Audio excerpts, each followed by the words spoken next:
Shalom, selamat pagi Bapak Ibu dimanapun Anda berada. Doa saya kita semua dalam keadaan baik, sehat, sama seperti jiwa kita baik-baik dan sehat. Dari apa yang dikatakan Yohanes ini kita bisa melihat bahwa jiwa kita yang berisi pikiran, perasaan, imajinasi, pemahaman, paradigma, cara berpikir, pola kita itu sangat menentukan apa yang akan terjadi dengan hidup kita. Amsal Sulaiman berkata bahwa apa yang kita percayai, apa yang kita pikirkan, itu akan terjadi seperti yang kita percayai dan kita pikirkan. Dalam bahasa Tuhan Yesus dia berkata, jadilah menurut imanmu apa yang kau percayai. Karena itu penting sekali Bapak Ibu kita untuk terus belajar. Salah satu kunci untuk menjadi manusia rohani adalah kita memikirkan apa yang datangnya dari roh. Kalau orang yang hidup di dalam daging, dia memikirkan apa yang dari daging. Karena itu di dalam kitab Roma pasal 12 yang kita pelajari beberapa hari yang lalu, bahwa janganlah kamu menjadi serupa sama dengan dunia ini, tetapi berubahlah oleh pembaharuan budimu, sehingga kamu bisa mengerti mana kehendak Allah yang baik, berkenan, dan yang sempurna.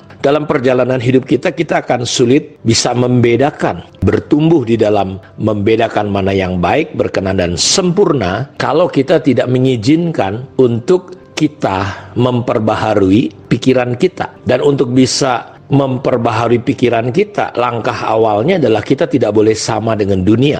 Kita harus berubah. Jadi kita harus keluar dari konsep, dari pola, dari cara yang dunia sudah bentuk kita. Karena kita ini kan lahir di dunia. Kita seringkali hidup secara lahiriah. Kita seringkali hidup secara konsep dunia. Karena itu disinilah ketika kita mau berubah menjadi manusia rohani, kita harus memperbaharui pikiran kita. Jadi pikiran dan perasaan kita ini benar-benar punya peranan yang sangat serius dan penting. Karenanya di dalam Filipi pasal 2 ayat 5-11 dikatakan seperti ini. Hendaklah kamu dalam hidupmu bersama menaruh pikiran dan perasaan yang terdapat juga dalam Kristus Yesus. Jadi manusia rohani adalah orang yang mulai belajar hidup, pikiran dan perasaannya ditaruhkan, dipenuhi dengan pikiran dan perasaan Kristus. Tentu pikiran dan perasaan kita manusia lebih gampang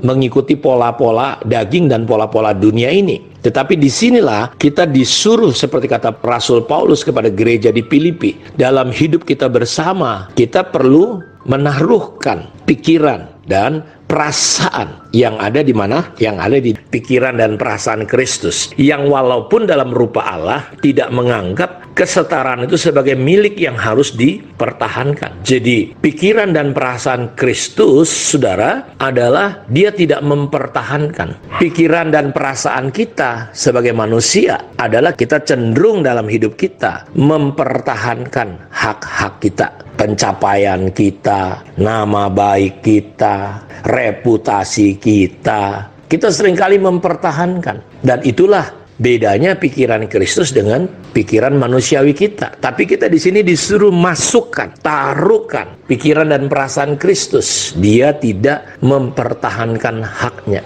Makanya ketika iblis berkata, kalau kau betul anak Allah, rubahlah batu ini jadi roti. Dan Yesus bisa saja, jangankan rubah batu jadi roti, rubah setan jadi roti pun bisa. Ketika iblis suruh untuk dia terjun dari hubungan bait Allah, kan nanti malaikat-malaikat akan datang. Saudara, mau gaya apa Yesus bisa lakukan? Tapi disitulah ketika dalam hidupnya sebagai anak Allah, perannya sebagai anak manusia, dia tidak mempertahankan hak kealahannya. Ketika orang-orang menghina dia, ketika orang-orang menghujat dia, kalau kau betul anak Allah, turun kau dari atas kayu salib itu. Dirinya sendiri, orang lain ditolong, dirinya nggak bisa ditolong. Ketika dia ditangkap di Taman Getsemani, saudara, ketika orang-orang tentara berkata, engkaukah Yesus? Ini aku. Semua orang tiarap. Dan dia dari situ sudah bisa menunjukkan, orang bisa lihat dia bukan sekedar manusia biasa, tapi dia tidak mempertahankan hak kealahannya sebagai sesuatu yang harus dipertahankan. Persoalan kita adalah di sini kita belajar Bapak Ibu untuk menaruh sungguh-sungguh dalam hidup kita pikiran dan perasaan Kristus, yaitu tidak mempertahankan. Dari manakah datangnya sengketa, keributan? Dari mana masalah dan persoalan perceraian? Sederhana, karena masing-masing pasangan mempertahankan haknya, hak untuk dihargai, hak untuk diperhatikan, hak untuk dicintai, hak untuk dikasihi.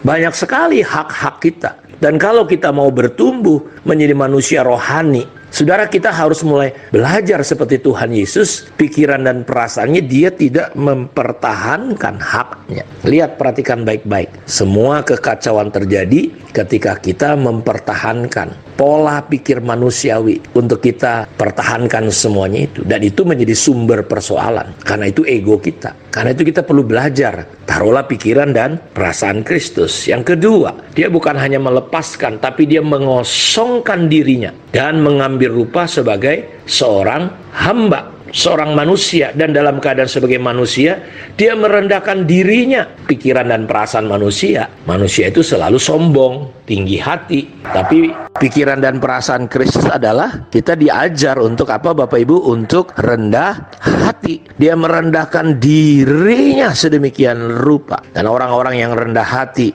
adalah orang yang tidak mudah terluka. Jadi kalau kita masih gampang tersinggung, pengen menyerah karena persoalan masalah, itu ciri-ciri tanda bahwa kita sebenarnya belum rendah hati. Dia rendah hati, dia tidak pertahankan. Dan dia katanya taat sampai mati, bahkan sampai mati di atas kayu salib. Pikiran dan perasaan Yesus ini yang ada dalam dunia ini kita masukkan terus dalam imajinasi kita, pikiran kita, pola kita, perasaan kita. Taat sampai mati. Ya, taatnya bukan hanya ketika masalahnya enjoy, enak gitu. Tapi ketika dia dalam puncak penderitaannya, dia tetap taat. Dia berkata, kalau boleh lalukanlah cawan ini ya Bapa, tapi bukan kehendakku, tapi kehendakmu yang jadi. Kita lihat, ya, dia taat sama Bapaknya. Apakah saudara taat? Apakah saudara hidup di dalam ketaatan yang sungguh? Sehingga kita bisa praktekkan 2 Korintus 10 ayat 6, bahwa kita bisa menghukum kedurhakaan. Kapan?